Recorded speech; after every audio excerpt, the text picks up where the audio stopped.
رفتم کار کردم پولی من نداد. شما آینده با آنها را چی به دعوت میکردید؟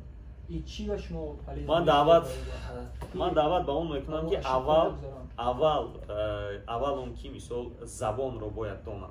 اونجایی که سفر میکنم حداقل زبانی معاشرت یعنی گفتگو کرده تونم. در اومدن پیش.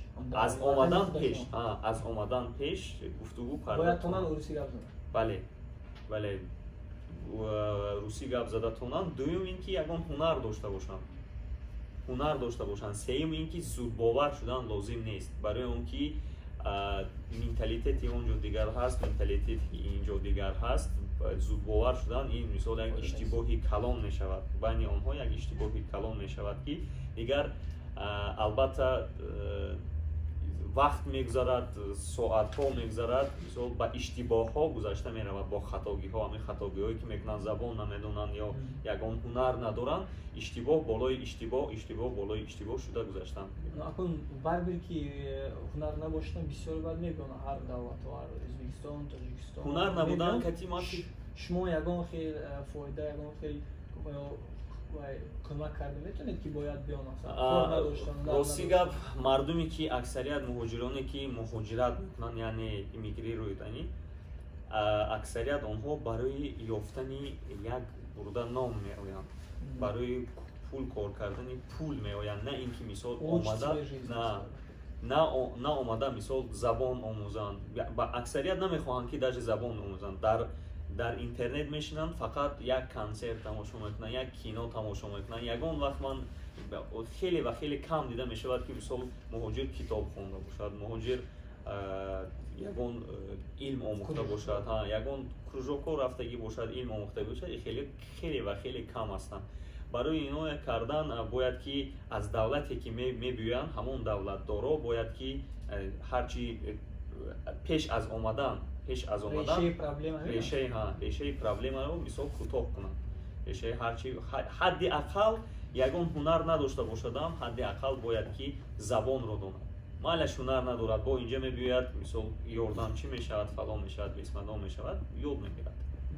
یازی که امروز گرانیتسا محکم است بودگی همین مهاجرا مثلا بیا یگان کار پیدا کرده میتونه تو همین مرکزی تا چیکار البته ما این مرکز خوب ندارد.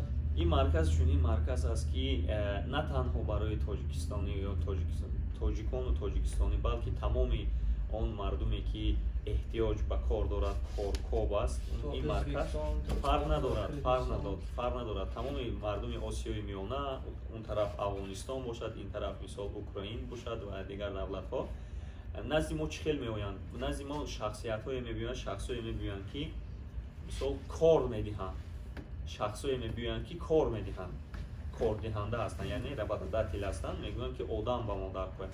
و دیوم قسمی شخص ها اون شخصانی میباشند که کار میکنند. ما هر دوی آنها رو با هم دیگر وابسته میکنیم، با هم دیگر شناس میکنیم، یکی رو به دیگری روانه میکنیم. پیش از روانه کردن حتما میگوییم که ما اون آدم رو نمیشناسیم، شما رو هم نمیشناسیم. در آینده شما یگان پرابلم نشود، شما باید که بین خودتون یک شرطنامه بندید. شما در زیر نوار یک ویدیو کنید، نویسد در زیر نوار نویسد که من فلان آدم، من پس از اون مثال خانه ساختم، فریب نمیکنم، در به همین آدم 100,000 200,000 فلان یک مقدار پول میدم. هدف تأسیس مرکز تاجیکان در چیست؟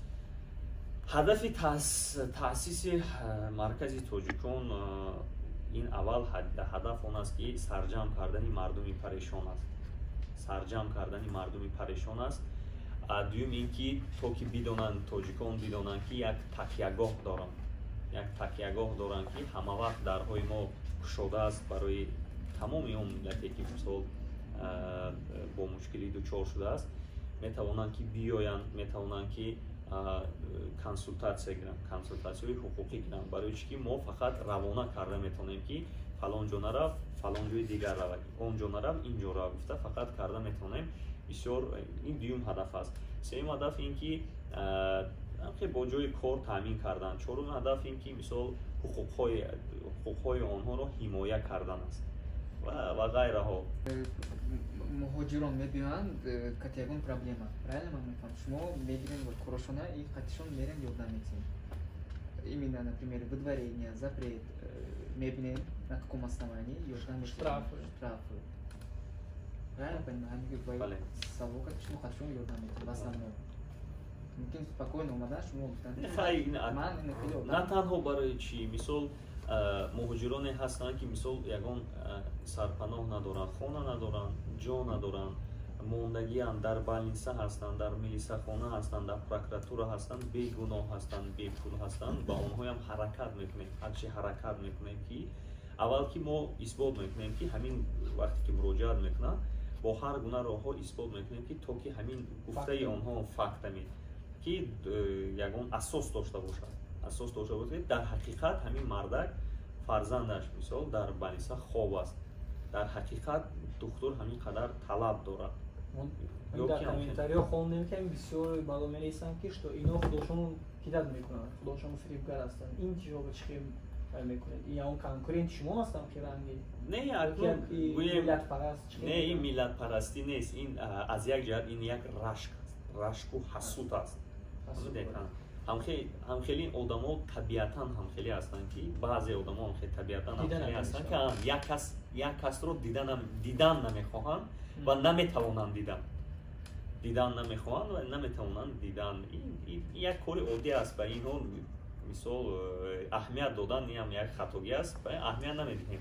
он одамое ки мебиёнд мераванд худашон хубтару беҳтар медонанд ки мо ба кадом корҳо банд ҳастем. на ин ки мисол мо ягон бор аз ягон кас мисол ягон мукофот талаб накардем ё мисол ягон кори дигар карда накардем ки ғайриоддӣ бошад, яъне ки онҳо натонаму мо аз ҳамонҳо талаб кунем, мо кӯмак мекунем. мо вақте ки меоянд бисёр як хел одамо як хел муҳоҷирон мебиёянд фикр мекунанд ки мо ба онҳо билет харида медиҳем ё мисол камтарак пулашон намерасанд. албатта ба ҳама ёрӣ дасти ёрӣ расонда намешавад, барои чӣ ки маркази тоҷико як марказ аст. талабгорон хеле ва хеле бисёр ҳастанд, миллионҳо зиёд ҳастанд. фикр кунед ки дар миллион бошад агар 1 рубли диҳед дар як рӯз миллион одам, ҳатто 1 рубли диҳед, ин 1 миллион одам аст. 1 миллион одам, албатта ин ғайри имкон аст, албатта ин намешавад хеле карда. но ба ҳар ҳол аз дастамон меомадагӣ он кӯмакҳое ки метонем карда метонем. агар дар ҳақиқат дар ягон эҳтиёҷ ба пул маблағ дошта бошад, мо як навор мекунем,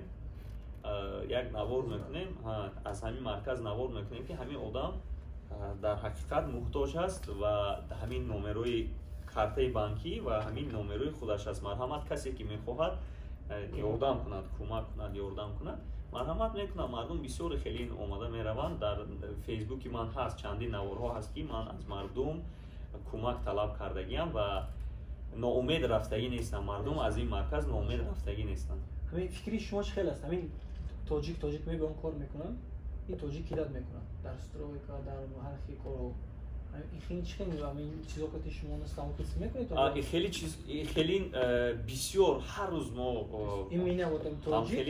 на танҳо тоҷик ин ба миллат дахл надорад. мисол фиреб кардани як одами дигарро ба миллат дахл надорад, зеро бисёр ҳатто бародарро фиреб мекунад. бародарро фиреб мекунад, ин ба он дахл надорад. лекин бисёр одамое ки мебиёянд, бисёр одамое ки мебиёянд фақат мегӯянд ки як ҷониба, як тарафа мегӯянд ки мисол ман фалон одам кор кардам, ана вай одам пул надод да ман, хеле кард, ҳамин 1 сум кор карда боша, мо мегӯянд ки 10 сум кор кардам. ва вақте ки мо аниқ карда мебароем, ҳисоб мекунем ё аниқ карда мебароем, он тараф мисол компанияе ки мисол ба инҳо кор дод, оё мегӯяд ки як бор биёед бинед ки чикорҳо кардан. инҳо бояд ки ба ман пул диҳанд, ин қадар да ман зараре ки расонданд. мисол деволама кач чиндан, андовая хато кардан, мисол плиткаи нито мондан, хеле коро кардан, пулашонро надоданд.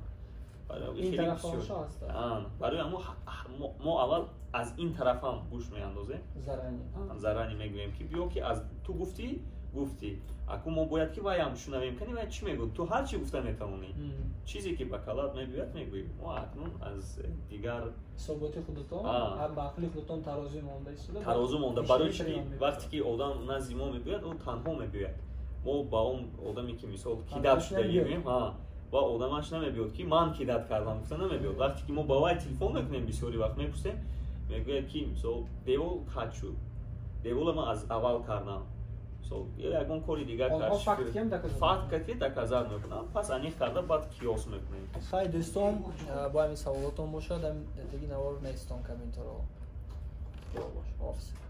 тон